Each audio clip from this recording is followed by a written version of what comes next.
From San Antonio, Texas, home of the Alamo, the Riverwalk, and the World Heritage San Antonio Missions, this is the Exit Planning Coach podcast with John F. Dini. Designed to help advisors who work with business owners, John talks with top professionals in the exit planning field about best practices, marketing tips, and how to be more effective when working with owners. Now, here's John F. Dini. Hi, and welcome to the Exit Planning Coach podcast. My guest today is Jamie Moore of the firm of Moore and Kerbaway in Lansing, Michigan. Jamie is a principal and the founder of the firm. He has 30 years of experience in estate planning, business succession, and tax as an attorney. He's also a senior contributing fellow with the National Network of Estate Planning Attorneys, and he's a former member of the National Advisory Council of the United States Small Business Administration, appointed by President Ronald Reagan, although we're not dating him at all. And Jamie, before that, will have my undying respect as the father of a veteran, having done the tour of duty in the Marine Corps Infantry in Vietnam. So thank you for your service, Jamie, and welcome to the show. Well, you're very welcome. What made you decide to get into exit planning? Well, we worked at a bank originally, right out of law school, and I found that I really enjoyed the planning part. And more often than not, the bank would be named in the documents, personal representative or some fiduciary capacity, and geez, people would actually die. Surprise. And we'd end up trying to do our job, and we'd take these, what we thought were really good plans, drafted and assembled by really smart, ambitious people, professional people. And I'll just be blunt, they didn't work very well. I mean, I'd be sitting there going, why are we paying these taxes? And why are we saying the dreaded 4 words, "Good morning, Your Honor"? The family decided. I thought this you got to be a better way to do this. So when I left the bank, I made 2 promises. I don't know, John, if you ever make promises to yourself and then you're not sure how to keep them? Yeah, I do. So I decided I was going to be a nationally recognized expert, estate planning and taxes. And by golly jingo, I was only going to create plans that actually worked. Well, how are you going to do that, bozo? Right? It's one of the reasons you forgot about the whole client part of that, didn't you? Duh. And then I thought, I don't know about you, John, but I'm not the sharpest knife in the drawer, I don't think. But man, I'm coachable and teachable. I was an all-state football and wrestler because I was like, okay, tell me, down like this, up like this. I was coachable. I understood that smarter people than I had figured stuff out.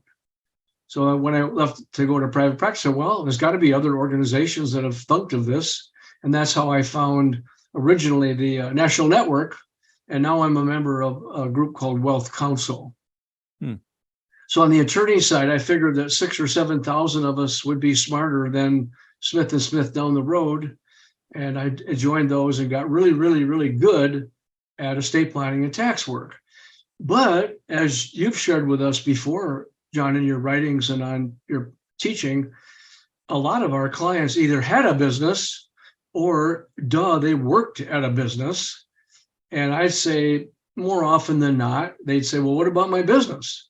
I go, I don't know. What about it? What are you asking me for? And finally, you had that little light bulb over your head like the cartoon guy. And I thought, why don't I explore this? What are they asking me? Why are they even asking me?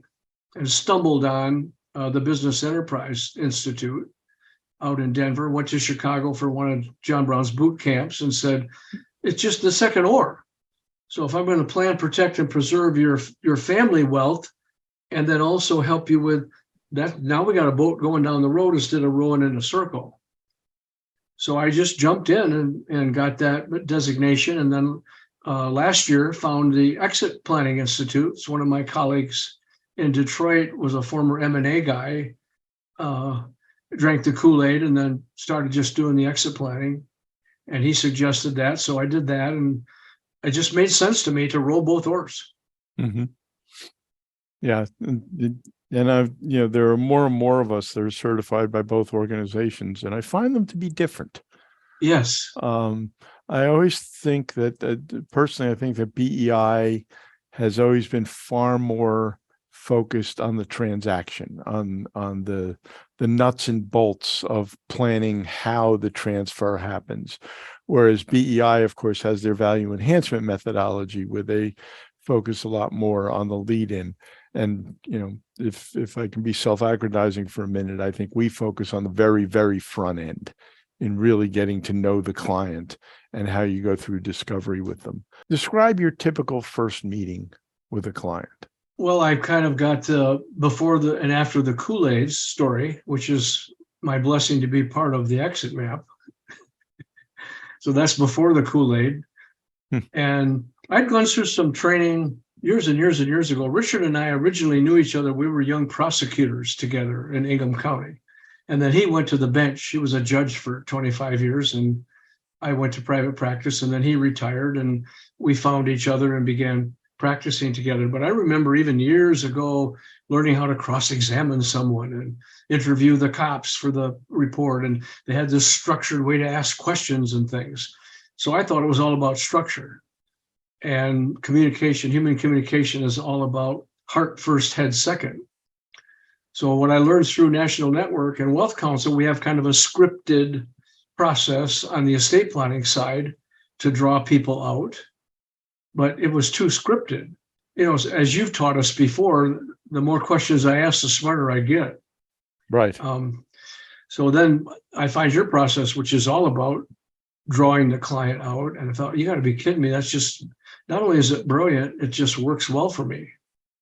Because obviously my personality, wrestler, football player, Marine infantry officer, you get the picture.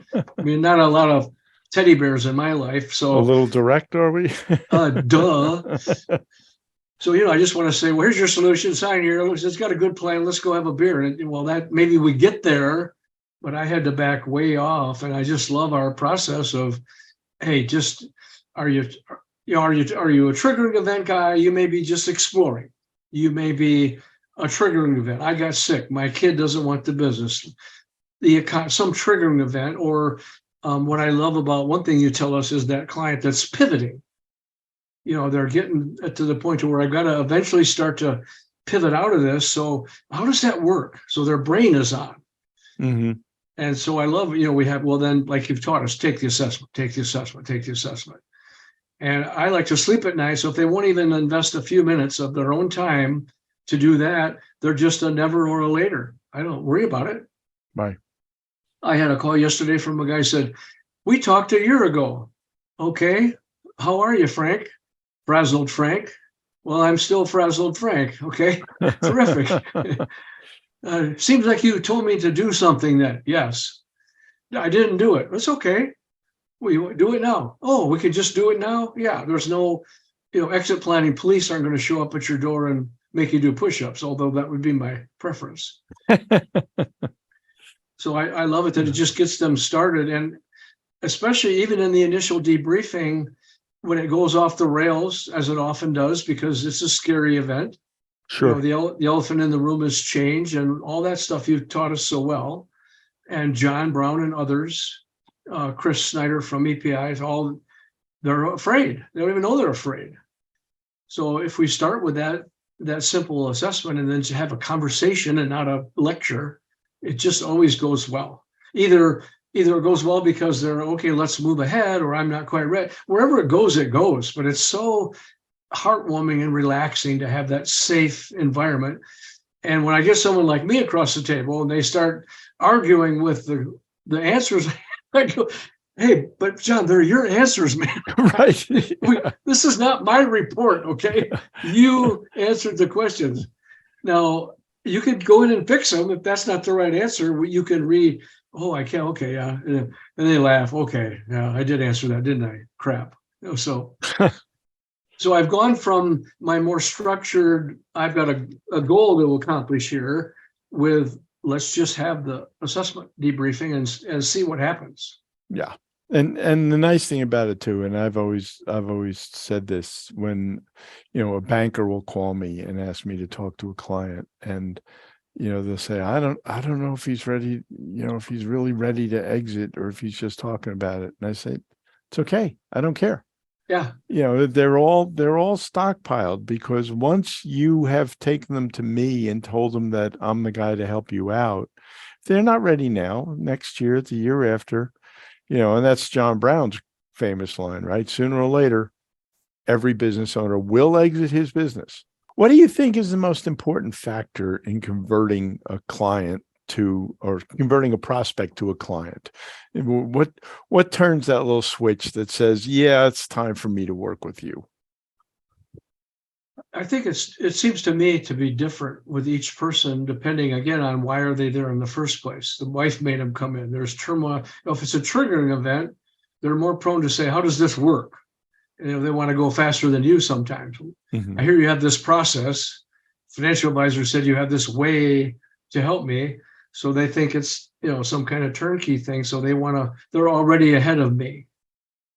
But more often than not, it's, I know I got to do something. I just ain't sure what the something is.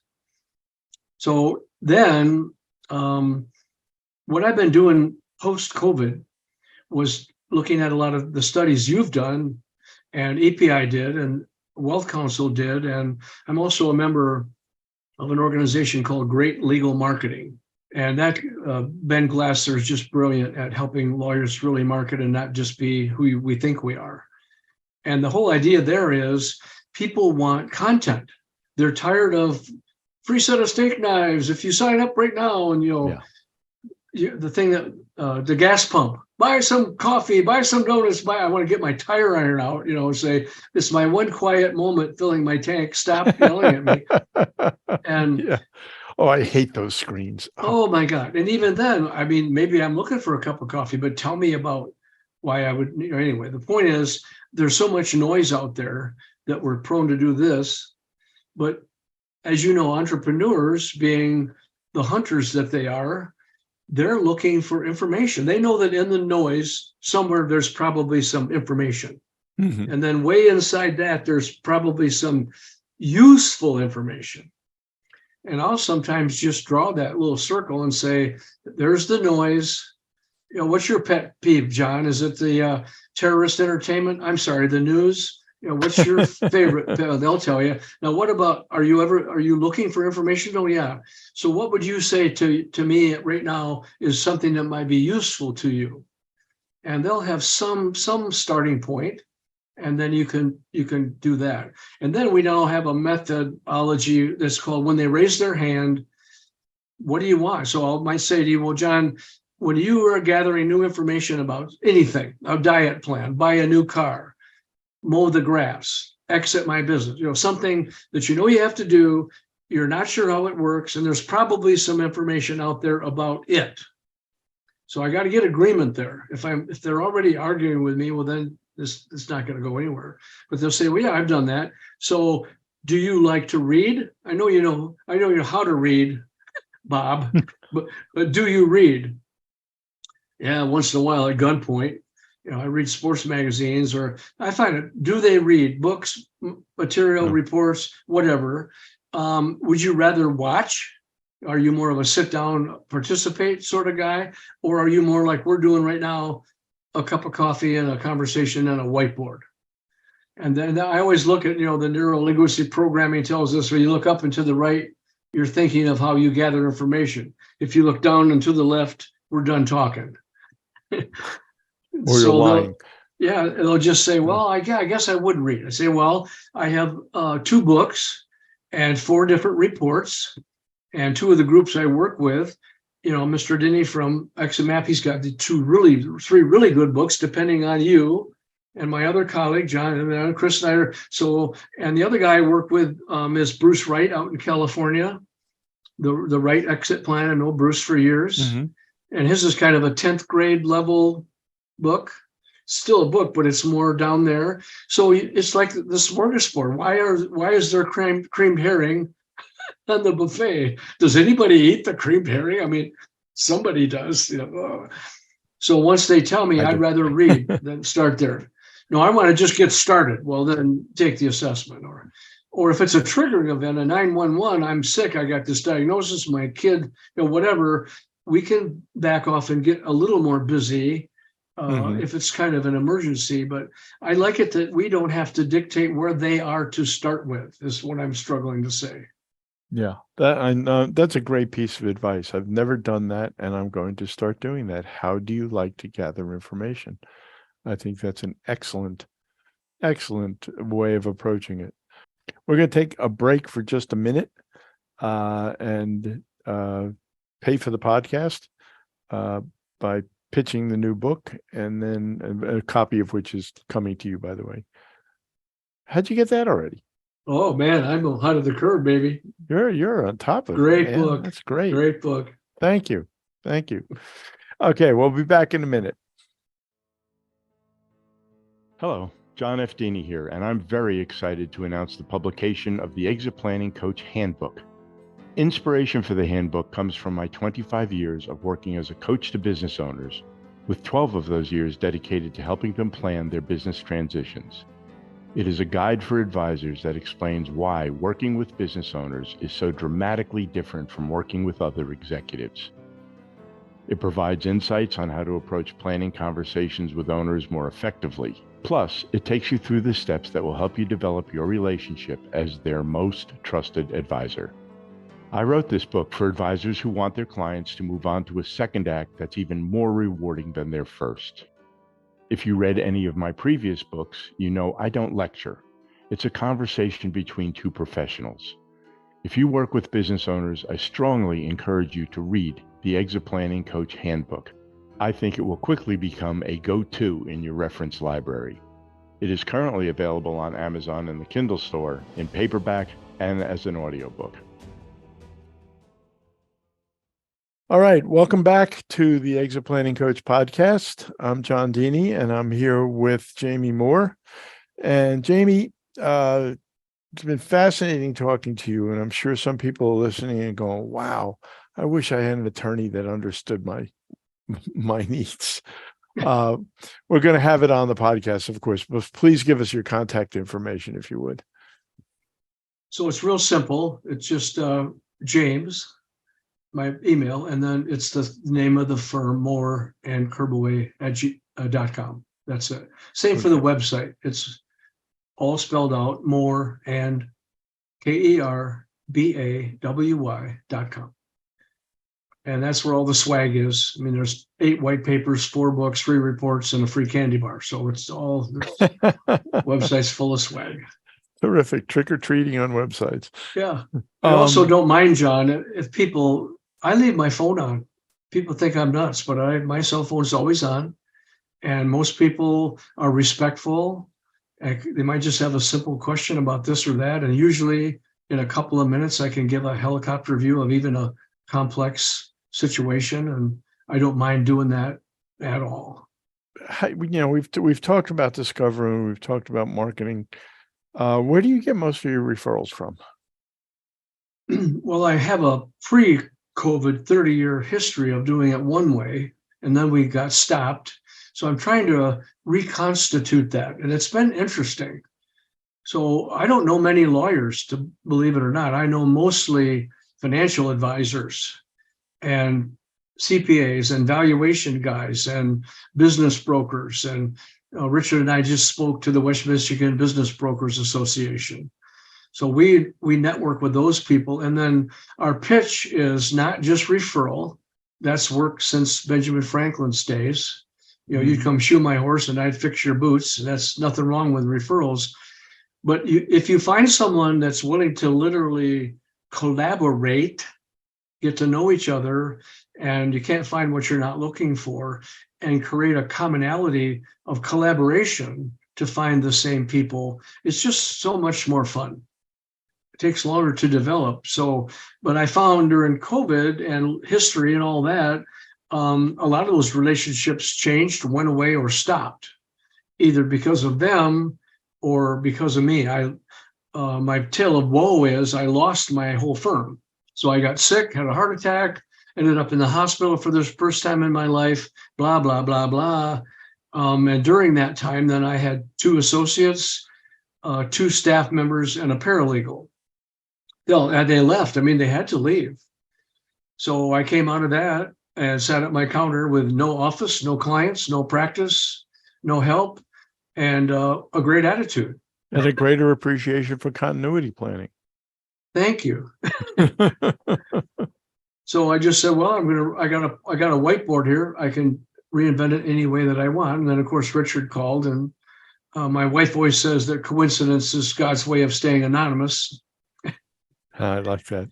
And we just redesigned it. So we're again rekindling those relationships with several financial advisors, other members, ExitMap members or BEI members or, Wealth Council members. I've just been reaching out and saying, tell me about your practice, John.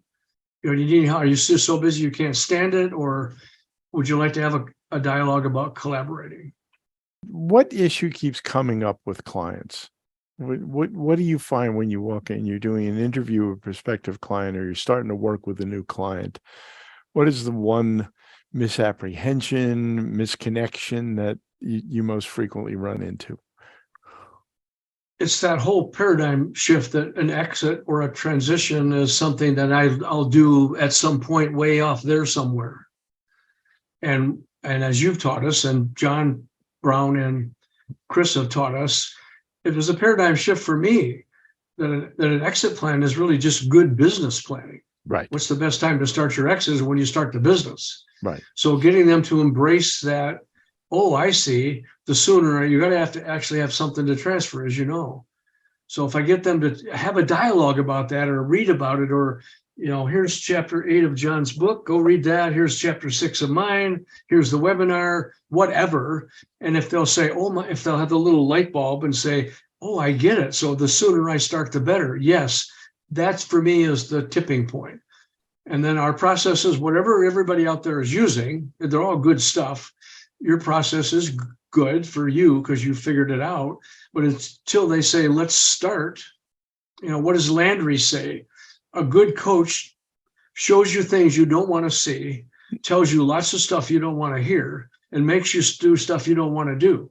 Right. Now, why would you do that? Because I want to be a better player. Right. You're not far enough into the book yet for the Landry quote, but I've got that one. Oh, is it in there? Oh, God Yeah. bless you. Awesome. We'll see. I stole your thunder. And I'll have that simple dialogue. So if you're coachable and teachable and you want to know how this works, then we're going to have a great relationship. If you're not ready for that yet, then you're not. Yeah. What else do you need? Yeah. Another beer or a book or a partridge in a pear tree? You do any marketing? I mean, I get everything by referral. I take it that you get most of your stuff by referral. Is there anywhere you go out to the world and say, here I am? Well, we had to buy into the whole social media website, integrated content, forum, raise your hand stuff. So it took me 2 years during COVID to rebuild that 3 times. But now we have a robust direct response marketing program on our website. It's all about raise your hand, here's your stuff. And then I'm rebuilding the collaborations to get the referrals going again. The rest of it's just kind of one-off. And as you've taught me, and so has Chris, it's always my stuff's always with me. If I have a dialogue with anybody, it's, well, who do you know? Where do you work, John? What do you do? Tell me about you. Mm-hmm. And, well, do you have a plan? No. Do I need one? Yeah. What about where you work? I don't know. What would be a good way to find out? And they always say, ask them. It's the funniest thing. So I said, well, would you mind making a warm introduction, John, to the person, your report to or your owner? Yeah, I'd be happy to do that. So it's a little more tedious that way. But, once you get this, the thing I'm really wanting to do, I wanted to ask you about it, was I've heard from 3 organizations now that we should once again reach out to the smaller regional commercial bankers. That was always a good source before. Is that still a good way to go? What are your thoughts? It is. I find it hard to get them to understand, but if I can get them to make one referral, and when they do, they're very surprised. They say, okay, this person's taken an assessment. I would like to debrief them in your office and I go in and I do it in front of the banker, which of course gives them a higher level of comfort. They see what I'm talking to their client about. Mhm. They look good because they brought in the expertise for their client. Mhm. And almost inevitably, and I've said this before in some of our webinars, almost inevitably when you're done, the banker turns to you and says, I know somebody else that needs to have this conversation. Got it. Yeah. Either that or I had no idea when you talked about exit planning. I thought you were just talking about retirement funding. Yeah. I didn't realize you were going to talk about so many different things. So I had thought a way. What I used to do, is the client comes in, works with me, and their data form. Who's your CPA? Joe Blow. Do you have a financial advisor? Yeah, I got Joe Blow from Wildlife of Texas. Okay, would you mind introducing me to Joe? And then I do just what you said. It seems like I should start asking them about where do they bank. Yeah. I think community banks are really missing the boat. There was a woman that spoke at BEI some years ago, Colleen Marusic from West Star Bank in El Paso.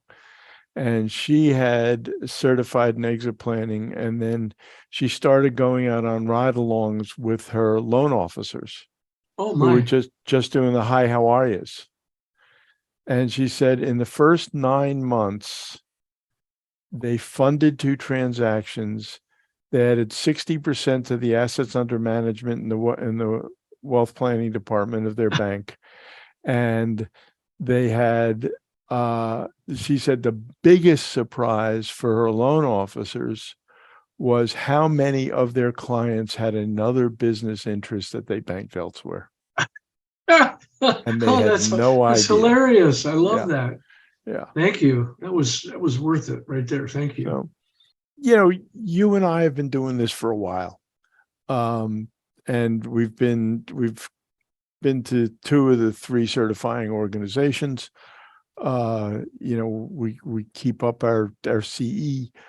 But a lot of people, certainly if you look at, you mentioned EPI, Chris and Scott Snyder's organization, if you look at their training programs, they're just chock full. I mean, they're putting hundreds and hundreds of people through this every year.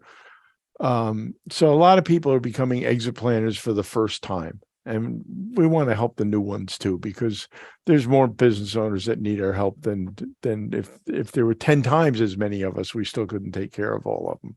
Mhm. So what would be your advice to somebody that's just starting out in exit planning? Well, it's a Dan Sullivan coach program. We ask it at every workshop I do. It's 3 years from now, and your practice is perfect. You're successful personally and professionally. What does that look like? You got to start there. And then, okay, what has to happen between now and then for that to be true for you? You can't just go, I'm going to go do exit planning. Well, that's great. Good for you. God bless you. But begin with the end in mind is not a cliche. Right. So, I mean, what is your avatar client? What is your ideal work week? What is your, like you and me, John, that you talked about 4 days a week, doing exactly what I want to do, when I want to do it, with who I want to do it. That's a beautiful vision. Well, it's not specific enough. Well, no, you got to start there. Mm-hmm. So the hardest start is getting started. What is it going to look like 3 years from now? And then secondly would be to find other people within your organizations or wherever you got your training or your other people in your area. Go have some lunch with some financial advisors and CPAs and estate planning lawyers and ask them, what do you hate and like about what you do and what would you change? It's a simple question. And then shut up. Yeah. Buy a cup of coffee and don't talk. Don't interview. Just ask them if you could start. That it's not a cliche to ask if you could start over again. What do you like about where you ended up? What don't you like? And what would you do different? And just kind of gather your own idea of where you want to end up. You got the tools, got the ambition and the drive, and now the teaching. And we have you. God bless you, John. We have this great resource. Thanks, that Jamie. you have a process that works. So you can put that over here. Now, what are you going to do with it? That's where Richard and I, because he's not sure yet. What is it? You want to work hard or not? You want to do the estate? Just want to stay in your lane and just do the estate planning, or you want to help me do a meeting too? I don't know. So I'm kind of poking him with the cattle prod. Yeah, that's great. Well, like I said, the more of us that get involved, the more business owners we can help. Amen. Jamie, wonderful talking to you. Really enjoyed it, and look forward to having you on again if you can spare the time. Family Wealth Protection Planning. Jamie Moore. Plug my Available book on Amazon? Yes. Great. So the reason I plug this one, John, is only that in working with other disciplines in their lane who also are tinkering with adding or doing exit planning, whatever the mix is. Mm-hmm. The big piece that's missing is the estate planning piece. The more you know about this, the better you'll be at your exit planning, the better customers you'll get. That was the introduction we got at the Business Brokers Association. Our host said, having worked with us, he said, I'll tell you what, you guys can be the hero to your client. If you get that estate planning piece right from the beginning, before the liquidity event or the transaction, and you kill Darth Vader, right up front, then you're going to be the hero, and it's going to be better for everyone.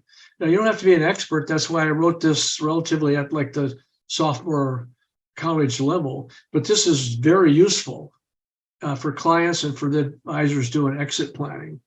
And I would just encourage everybody to get one and call me if you have any questions about it. I would especially ask that you start with chapter 12 because it has the best cartoon. Live too long or die too soon. The longer you live, but once you're dead, you're dead.